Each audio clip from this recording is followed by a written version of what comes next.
recognizing that the values and the purpose for the organization aren't just words we put on the wall for the business plan to get the loan. They're actually something that we need to live by.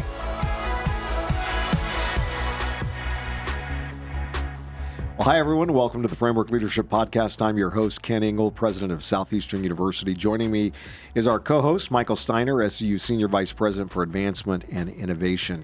And we're excited to introduce our guest for today's show, David Kuhnert. David is a retired Army Command Sergeant Major with over 23 years of leadership experience, having served in 6 combat deployments, managed teams of over 1,000 personnel, currently serves as the production manager for CrownQuest Operating and Director of The CrossRoad, and is passionate about helping leaders across industries build resilience and drive success. Dave, we're honored to have you with us today. Well, I'm excited to be here. Thanks for having me. Yeah. You've been in the thick of it during, as I mentioned earlier, 6 combat deployments. So I'd love to know how that has influenced your leadership actually in the corporate world.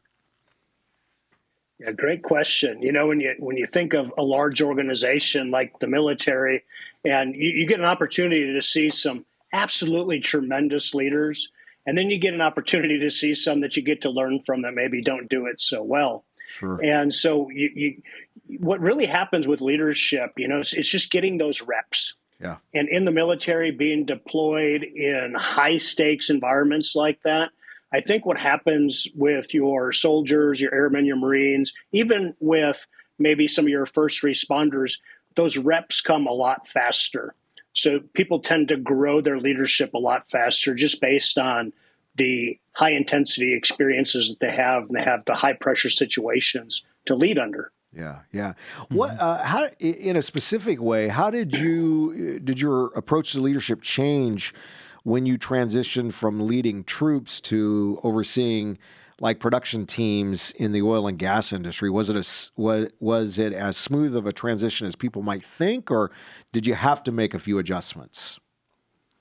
Oh, absolutely had to make some adjustments, not necessarily with my leadership style, because I think, leadership is leadership, it's influence. Right. And it was more the change in industry, going from a place where I knew everything, I was the top of the food chain, so to speak, to a place where I couldn't even spell oil. I started in oil and gas and knew nothing. So it was very, very vulnerable position to be in, required a lot of humility. But ultimately, leading and managing the people was the same. Yeah. And so, what was it that you did to help you make that learning curve? And what were some of the principles you've learned about, switching careers and being able to kind of adjust to those new contexts? Well, great question. Yeah, I think a lot of times we feel like almost like an imposter when we move into new situations like that, and you can't rely on your experience anymore. You have to put yourself in the situation. You don't feel confident. Yeah. And of course, confidence, Yeah. it comes from competence, and competence comes from repetition. Right. So I had to get the repetition. So what I did when I moved to Midland, Texas, is I actually left my wife and kids in Minnesota. I came here for the first 6 months, and I treated it almost like a deployment. I worked about 16-hour days, did meetings with engineers and vendors. And then after the first 6 months, I started to make sure I got every Sunday off to be able to go to church. But then it started to click and started to make sense. So just trying to get the repetitions in so I could speak the same language as the people around me. Right. And I think that's so critical. So many leaders need to realize that it's all about the reps, right? Like when you're in a new context, it's about how fast can you get those reps. You can't shortcut the amount of reps you need to take, but you can push hard and get in there. What does it take to do that? How do you cultivate that kind of mindset where you can come in and work 16-hour days, stay away from your family 6 months? What kind of goes into that? Well, I didn't stay away from the family completely, but certainly it was having that mindset of I want to be able to lead from the position of some kind of level of expertise where what I say, I can actually speak the same language. So my desire and my drive to be a part of the organization and speak the same language and be part of that culture was what I was hired to do, and the expectation I put on myself. Yeah. I want to dive into culture, especially company culture. Why do you think so many leaders, and I see this often, they miss the mark on having a chance to really build a good, strong, healthy, sustainable culture, even when they think they're doing everything right? I mean, why do companies, they come in with great funding, they have great products, talent, but yet still fail at creating a really healthy, lasting, environment? What's the secret ingredient that a lot of these leaders miss when it comes to building culture? Yeah, culture is so powerful. I mean, all we have to do is look at the last 10 years in our country to know how powerful culture is. It can cause us to live outside of reality. It's so powerful. And culture is changing at a more rapid pace in our history than it ever has before. That Overton window is so compressed right now because of social media and the 24-hour news cycle. And now after the recent election, you start to feel the shift of culture going the other direction. And it's the same inside of our organizations. So let's start with some definitions. First of all, an organization, 2 or more people with a perceived common goal. That's your family, that's your church, that's your business, that's your your university. Or a business is so let's look at it from the business terms. And what is a culture?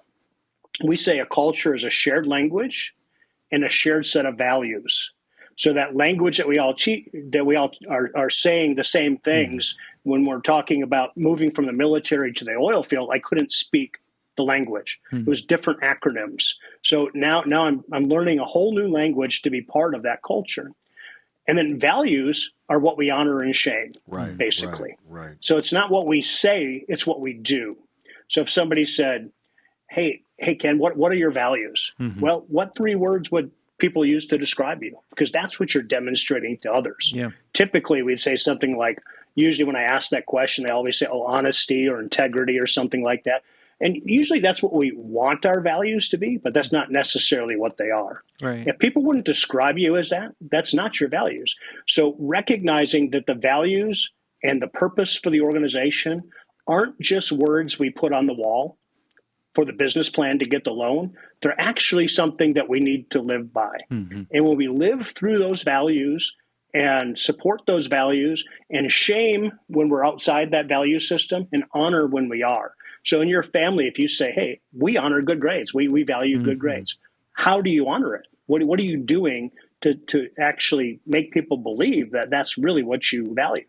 Or I want to be known as a man of faith. What am I doing to demonstrate faith in my life for other people where they would describe me as such? Yeah. So a good question to ask business leaders is, what 3 words would your vendors or would your customers use to describe your organization? Because that's ultimately what you value. Yeah. Love it. I would do this when we were an oil and gas company. I would go out and ask our vendors, hey, how would you describe CrownQuest? And they might say, you hire some really amazing, great young men. Okay, that's character. That was one of our values. So they may not say the same exact words, but it generally meant the same thing. Right. And if they're using different words, then we've got a problem, because what your people are demonstrating are not within your value system, or you've had values drift. Yeah, that's such a problem for organizations. Is I think so many of them, they think they want to be this, but then people come around. And you talked about in your book Servant Leadership, which is an incredible book, a lot of your experience coming out of CrownQuest. You said there's 2 types of cultures that emerge. There's the blame culture versus the create something culture. Can you tell us a little bit more about the difference with those 2 cultures, and how do you arrive at them, and how do you move from one to the other? Oh, great question. Yeah, and when you think about leadership and teaching leadership, that the big difference of the way we teach leadership versus the way other organizations might, or even books might. Books usually talk about principles. What we're teaching are mental models. Mental models are extremely powerful. They're tools that we use to change our thinking, and our thinking drives our behavior.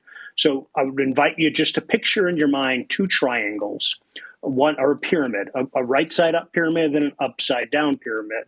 The upright pyramid is the physical organizational structure for any business or even a family. You got mom and dad up top and kids at the bottom, ideally, or the CEO at the top, some executives, and then the entry level employee at the bottom. And in the blame culture, the honorable position is to be as close to the person who's got all the resources as possible. It's a very me-driven, reactive culture. In the create something culture, that's the upside down pyramid, where the leader sees themselves, even though the legal structure is the normal pyramid, the upside down pyramid is the servant leadership or create something culture, where they see themselves in a position to serve everyone throughout the organization. Right. Doesn't mean they are limited on their ability to hire or fire people as necessary, but they're there to serve. Sure. Yeah. And it's the mental model of how we look at it. Yeah. So you have a blame culture when somebody makes a mistake.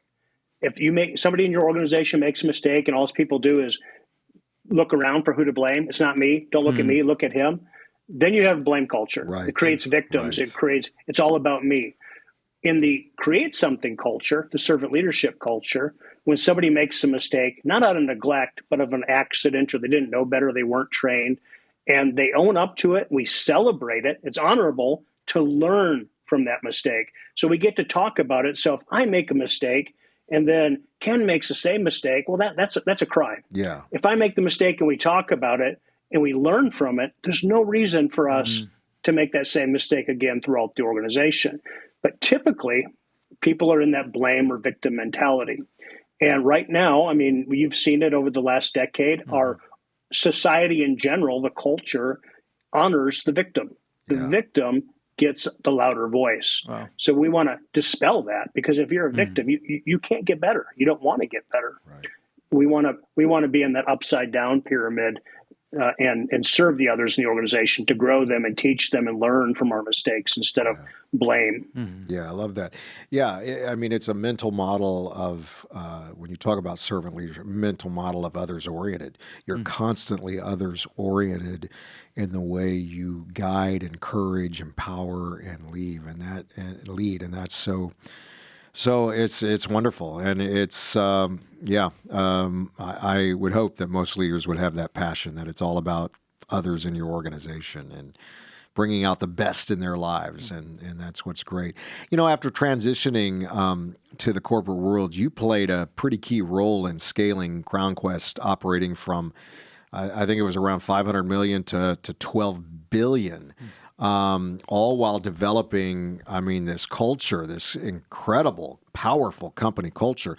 With a global workforce, managing, culture becomes even more complicated. I think about our university network. We have campuses all across the nation, and now we're expanding. Making sure that we have the SU culture is, it becomes a little bit more difficult. So how do you unify, like, for example, teams across the world without making it feel forced or artificial, but that it is naturally who we are and how we do it as a organization? Yeah, it's a difficult situation, isn't it? Decentralized organizations are very difficult to maintain the culture that you might want, simply because it's like going to church. You can watch church on TV and tune in now, but being there in person is a completely different atmosphere, and it feels different. How we associate and relate to one another is different. And especially in the tech world today, in the work from home environments or decentralized schooling, where we're all over the world globally, it is much more difficult to do this. And I get the honor and the privilege to work with many organizations that are structured that way. And it can be done, and some people do it better than others. Some organizations are really good at including people, whether it's a daily checkup. It just requires a lot more intentionality. Right. Yeah. And we have to put formal structures in place for accountability, because there's a lot of distractions at home, whether it's the television or the PlayStation or whatever it may be. But there's a lot of distractions there. So we have to have the right structures to get the behavior that we want. Yeah. What are some subtle signs you've learned to spot to know if your culture is working and it's healthy? Yeah, one good way is, like we talked about already, is just to ask others how they would describe your organization. Okay, yeah, that's good. Observing the relationship and the interactions between our employees with one another and with our customers to see if they're actually demonstrating and living the values that we want. And when they're not, we have to intervene immediately. That's when we have those moment of truths, and get an opportunity to help them fit into the culture. And the mental model you describe in your book is this idea of the freedom V, right? And so this model for accountability. Can you explain a little bit to our listeners what the freedom V is, how it works, and how it helps you have accountability at distance? Yeah, so the Freedom V is a mental model we use to teach self-governance. And so I don't want to be directed. I want to be self-directed. We want our children to learn to be self-directed. We want our employees to be self-directed. So if you'll imagine with me a capital letter V with bright red boundaries, and that's what we create there is a V using clear expectations and clear consequences. And this comes right out of Genesis 2, where God says, Adam and Eve, you can have anything you want to eat in this whole garden except for that one thing. And if you eat of it, you will surely die. So it's very clear expectation and a very clear consequence. So with the V, when children are very young, we put them very low in the Freedom V, very low in the V, a lot of structure, right? This is what time you get up. This is what time you go to bed. This is time you eat and sleep and play. And then as they get a little older, what we want to do is move them out on the Freedom V. So now they have some wider boundaries. You can get yourself ready for bed. And then finally, when they're 16, okay, here's the car keys. Make sure you're home by 10 p.m. Right. Now, are they free to come home at 11 p.m.? No. They are, but they're outside the boundary. Right. So what happens then is we move them back down in the Freedom V. Okay, Johnny, you don't get to use the car anymore for the next 3 weeks, and you get to spend quality time with mom and dad because you have not demonstrated good use of the freedom, responsible use of the freedom you've been given. So we move them, our employees as well, up and down in the Freedom V based on how well they handle the freedom they've been given. Ideally, what we want them to do is create a V within the V. So the boundary is I have to be to work at 8 o'clock. I show up at 7:30. The TPS report is due on Friday. I turn it in on Thursday. I can't be late if I'm early.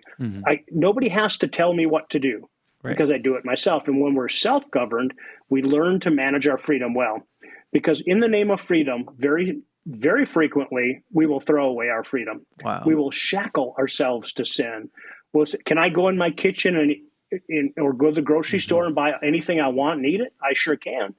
Not because I want to, because I have to now, because I create an addiction to sugar or carbohydrates.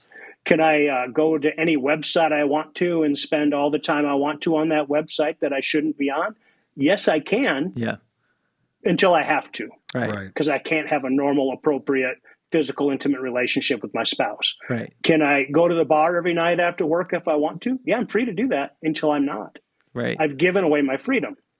So when we create a V within the V, we create our own structures that are more demanding than the structures that are given to us. When we do that, people give us more freedom. Nobody will micromanage me because I micromanage me.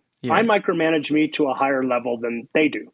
And when we do this for ourselves, we become self-governed instead of others governed. This is how we get what we want the most instead of what we want now. Usually what we want now is more powerful than what we want most, which is the future me, the investment, the sacrifice that I have to make. So limiting my own freedom, do I want more freedom? Absolutely. Well, if you want more freedom, it's real easy to get. Just don't use all your freedom. You can have all the freedom in the world if you don't use all the freedom in the world. It's kind of this counterintuitive thing. Adam and Eve could do anything and eat anything they wanted to in the whole garden, except for that one thing. And that's the route they chose. And this is what so when people flirt with the boundaries, we talk to them, we convince them that is not in their best interest, that they should self-control instead of having us manage them, they can manage themselves. And when we have a self-governing organization, whether that's a family or a business, now I don't need as many managers because I don't need to tell you to do your homework if you've done your homework. Right. I don't need to tell you to show up on time if you're showing up early. And so when they learn to do that themselves, now I don't need to do that. They've learned to do that well. And we think of the V, children come into the world completely dependent. They're at the very bottom of the V, a lot of structure.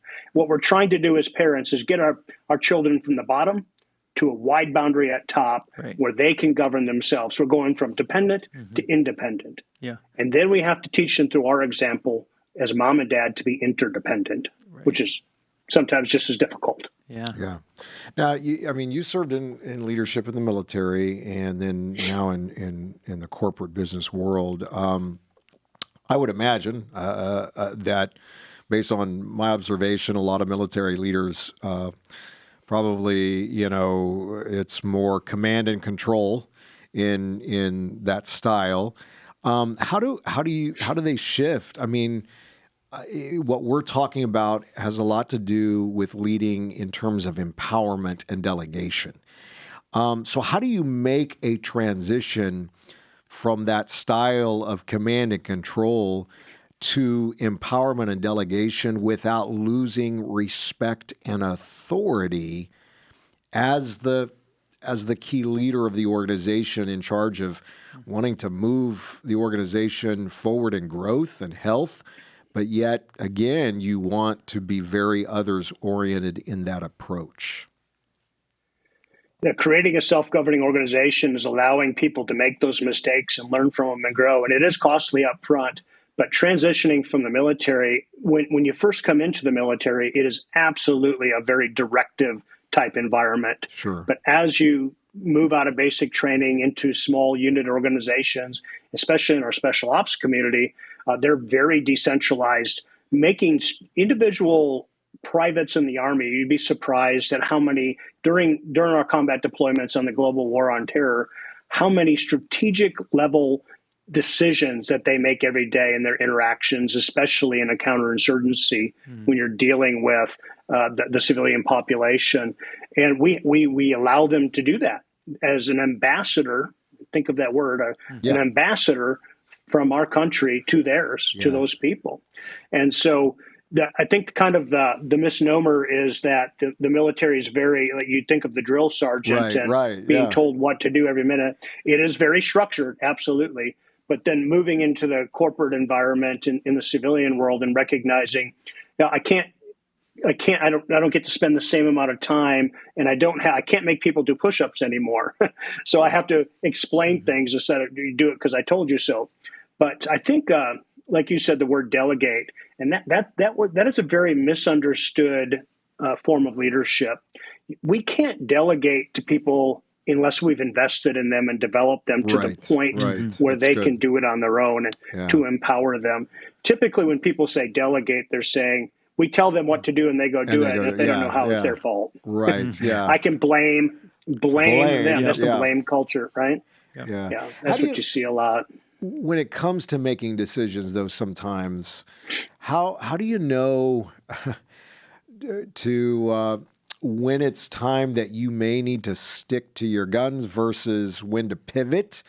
Is it based on a framework that you have clearly established in terms of accountability, in terms of the way you have developed and aligned culture? Or sometimes is it more gut instinct from your years of training and experience? How do you know when to, step in and say, no, we're going to go this way, or no, let's try this? How do you know that? Yeah, sometimes I think, hey, I know my plan is the best solution and it's 2% better than Ken's. So I want to use my plan. Yeah. But you're the one executing it. So I want to use your plan because you're going to execute that 2% less fidelity, but you're going to execute it better because it's your plan. You have the ownership of it. Yeah. So sometimes, we have to look at what does that 2% actually encompass? Is it, if I can get them to use their idea, they're going to execute it better than my idea. Sure. And so looking at it holistically, and what is the cost of that 2%, Exactly. or is it just minimal? Yeah. So sometimes that's Well, and what's cool about all these mental models is that it creates a framework on how you're going to invest into your team. And I think sometimes, like you said earlier, delegation can be such a misunderstood word. I feel like there's some leaders, right, that when they think delegate, they think, okay, great, I can go be on the golf course. Right. It's like, it's like, awesome. They're going to take care of it. Now I can go be on the golf course and I'll show up, to our staff meeting and move on from there, on that part of it. So walk us through a little bit about, why it's not that. You're still super involved. In fact, you're even more involved. It's not about being disconnected, but it's about investing. Talk to us what it means to be invested to your teams, and why do some leaders, disconnect on that part?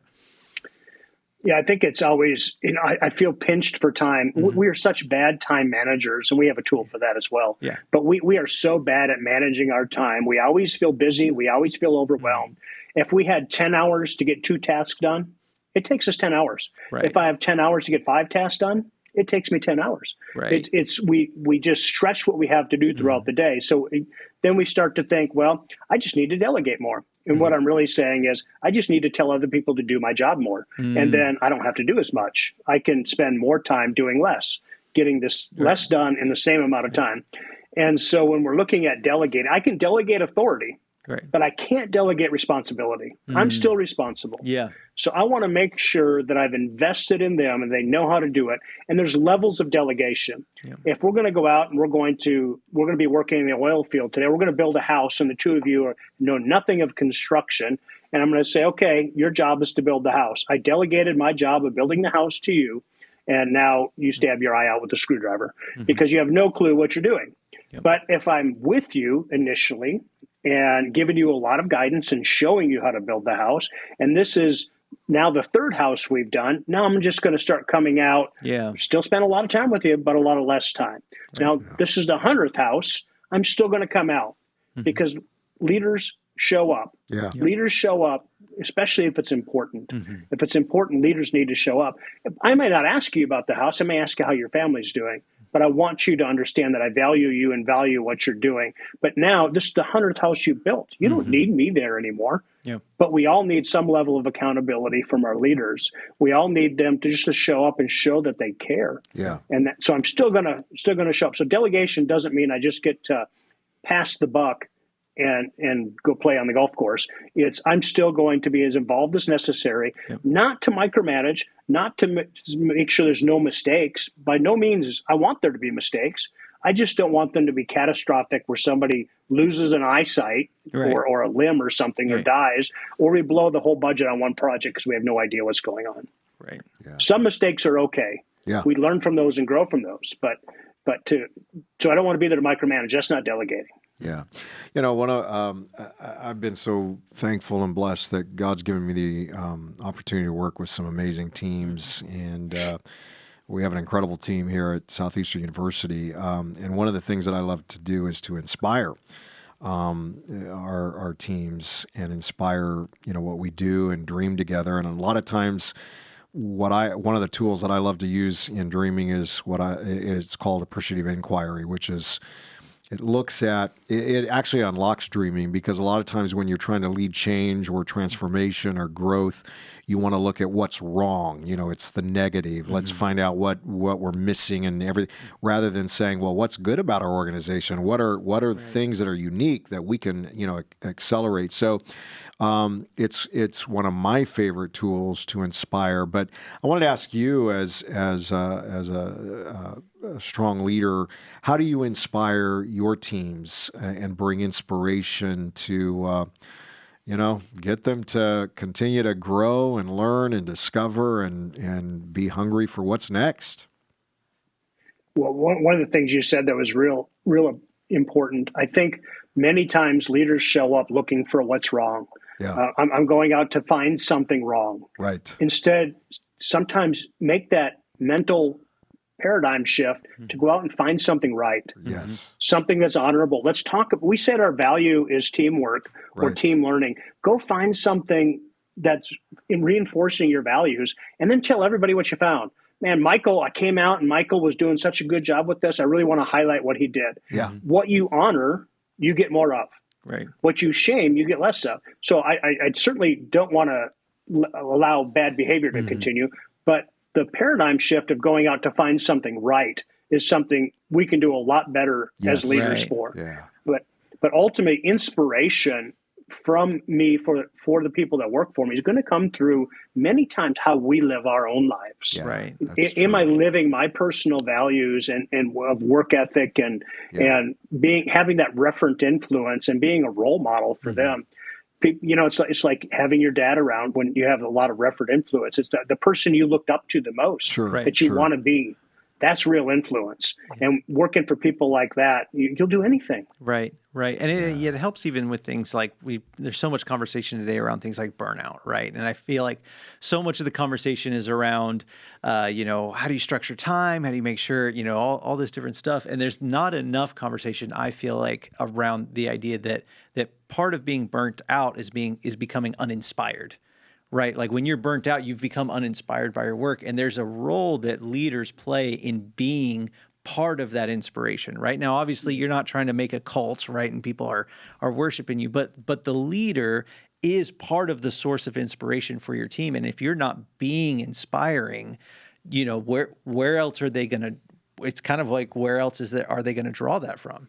Yeah. And so tell us a little bit about what does it mean to become that kind of inspiring leader? Like what do you talked about, these are the personal things that you kind of do. What are the things that you've seen in leaders in the past that create that kind of persona where you can be inspiring to your team? It's bringing your faith into the workplace. Yes. In some workplaces, you can't be overt with that, but you can still do it by caring about your people and talking about their families and their finances and their physical fitness, even their spiritual relationship, if it's one-on-one, and how they're doing all of that together in their relationships with their families and with each other, and making that family, instead of just I show up to work to get my paycheck. No, I show up to work because I want to be part of something greater than myself. I'm a key contributor to that thing, and I'm recognized for it. And we put those three things together, and we're part of a family where everybody's serving one another because they're serving the mission instead of their primary motivation. What's in it for me? Yeah. It's what's in it for we. Yep. Yeah. I love it. So good. Wow. We could have this conversation all day. You are an amazing leader, gifted leader. God's blessed you with great gifts and talents and experiences. And the fruit of that is evident through your leadership, and just grateful that we could have this conversation today to get some really key insights. So honored to have this conversation. So thank you for joining us. Oh, thank you for having me. That was a lot of fun. Thank you, guys. Thank you both. Love it. And if you want to stay up to date with Dave, you can connect with him on LinkedIn at Dave Kuhnert. That's Kuhnert. Is that the best place to connect with you? Any other place they can connect with you? Oh, like all the old people, I've got Facebook. Yes. Love it. Also, they can check out. Also, you can check out CrossRoad.net for tools and resources on how to maximize your leadership. Yes, you can also go there, and that's other tools, not just you, but also kind of the work you're doing at the CrossRoad.net. Thank you so much for being on the show, and thank you so much for listening to Framework Leadership. We'll see you next time. Take care, everybody. Thank you so much for joining us today on Framework Leadership. If you're watching on YouTube, now would be a great time to hit that like button, hit that subscribe button so you can get incredible leadership content right to your YouTube feed. You can also check us out on Spotify and Apple Podcasts every single week, Framework Leadership. And if you love great email newsletters, and I know I do, make sure you check out keningle.com and subscribe to the Framework Leadership newsletter. It's an incredible piece of content we put out every single week of amazing leadership resources right to your inbox. Make sure you check it out. You can also follow us on Instagram at Kent_Ingle, at Dr. Michael Steiner, on X at Kent Ingle, and on Facebook at Kent.Ingle. Stay up to date on all the incredible things happening on the podcast and at Southeastern University. We love you guys, and we love our followers and our subscribers. Thank you so much for listening to the Framework Leadership Podcast.